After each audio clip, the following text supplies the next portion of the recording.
Welcome back, y'all. It is Sunday morning, 9:16. Nice quiet morning. Beautiful out. I don't know what the weather's supposed to be like today, but figured just do a sit-down check-in video. It has been some time. It's been super busy, and I figure, just do a simple checkup. Kind of set the mood for editing. It's dark in here. LED lights on everywhere. Voice is rough this morning. I didn't even. Oh, you know why? Hold on. All right. So later in the afternoon, effin Chet and I, fellow New England FPV member, if you don't know, him and I got together, and there's a skate park across the street from my daughter's first real school, which is now abandoned, which is a good fun place to fly. And they have that little skate park with the ramps and jumps and stuff. Nothing humongous or anything, but definitely something we wanted to try. So I should probably have turned lights on, but whatever. I ended up taking my buggy out there, which is missing some parts, and Chet took a couple of his trucks out there to do some ripping. And I tell you what, I thought I was hooked on drifting before. I'm even more hooked with adding the elevation changes of these ramps and like kind of straight up, straight back, straight down kind of deals. We were jumping them. It has a huge vert wall, 20 plus feet wall, and in the middle of it there's a little rail, so you kind of come up on it, rail it, and then come back down. But I wanted to go up and over it, so I was punching it, and obviously with drift tires having no traction was fun, so I'd have to use the whole course, go up the half pipe behind me kind of deal, and then shoot it and go.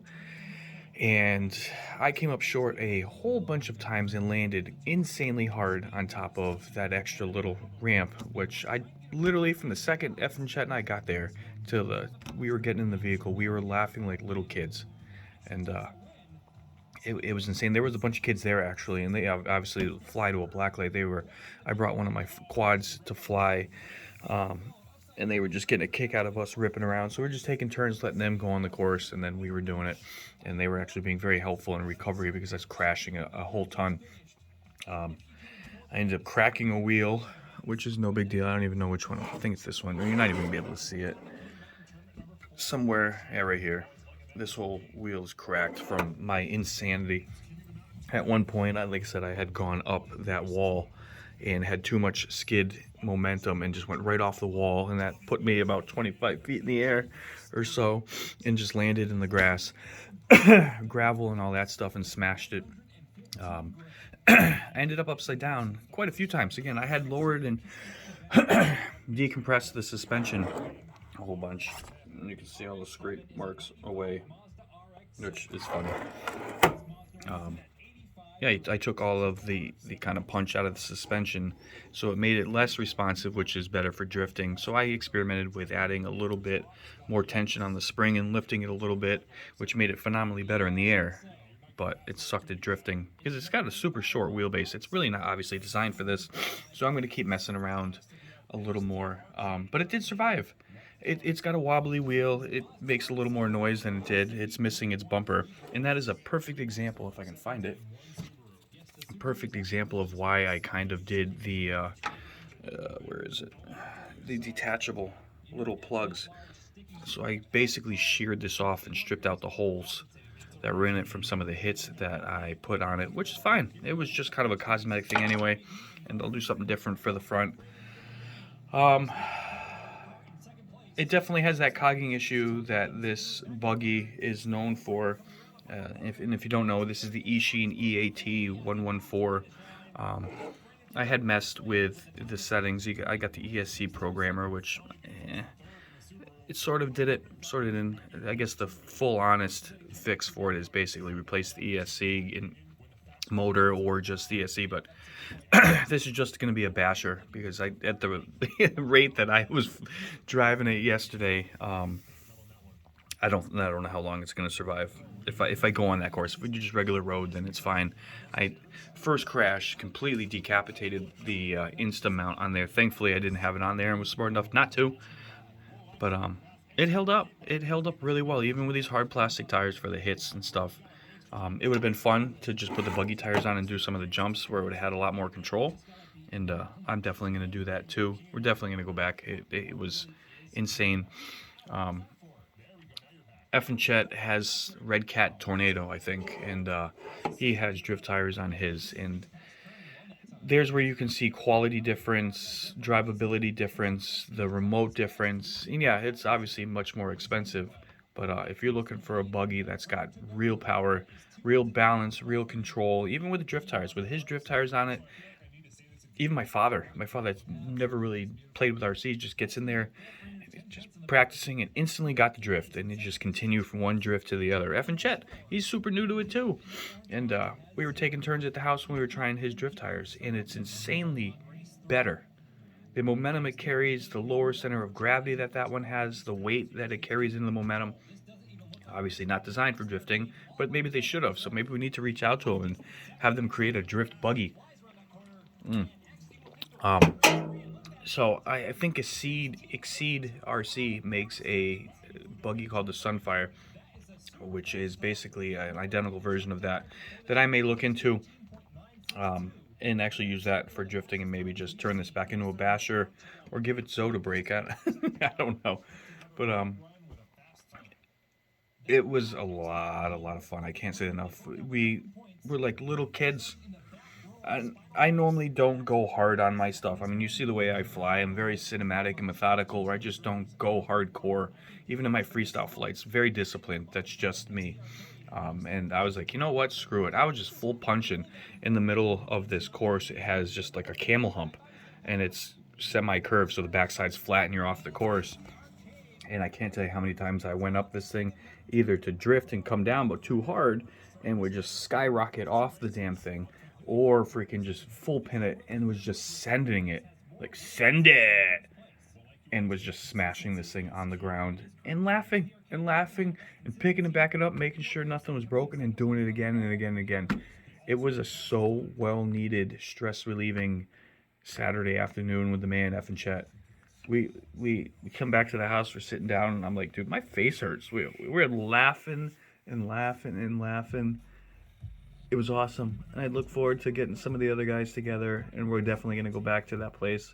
It's only like 10 minutes away from here, so super easy to get to, and enough. It is definitely enough of a course that we could set up a course, or it's enough for us to drift, and you got a good line of sight for what you're driving, because it's got high spots all around it. And I definitely autographed and left skid marks all over the place from dragging. I don't even know where the hell the cat is. Hold on. The top. I dragged the freaking top of this thing all over the place. Of course, again, no lights on. Let's turn the light on. Surprisingly, it doesn't look horrible. The freaking piece of Velcro I put there for the FPV setup held it up. But yeah, it was weird.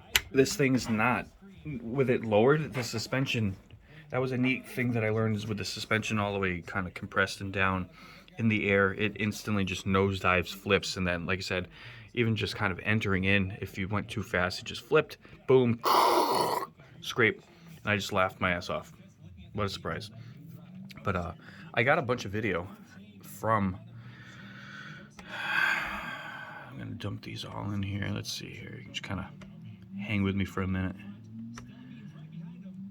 So I'm going to try to put an edit together of this. It's only a tiny bit of my car, believe it or not.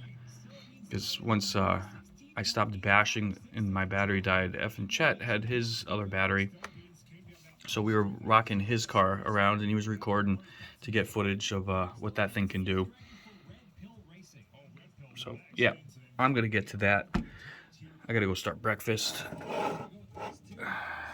Breakfast of champions, or drink of champions, and figure out what the day holds. I hope you guys are all doing well.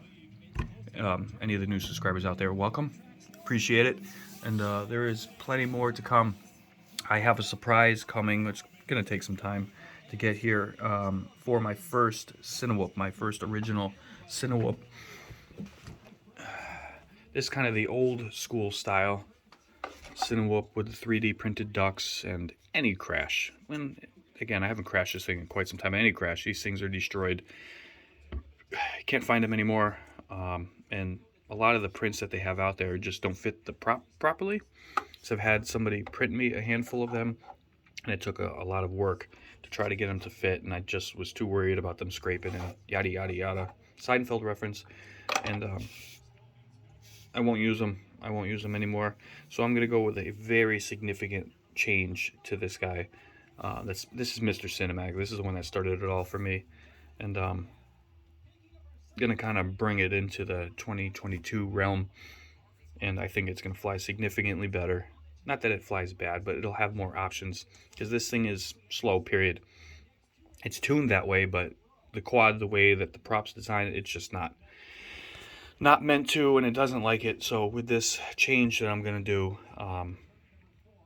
it will have that option if I want to fly in acro and, you know, change my lines, or if I'm chasing dirt bike, car, whatever it is, I'll be able to do it.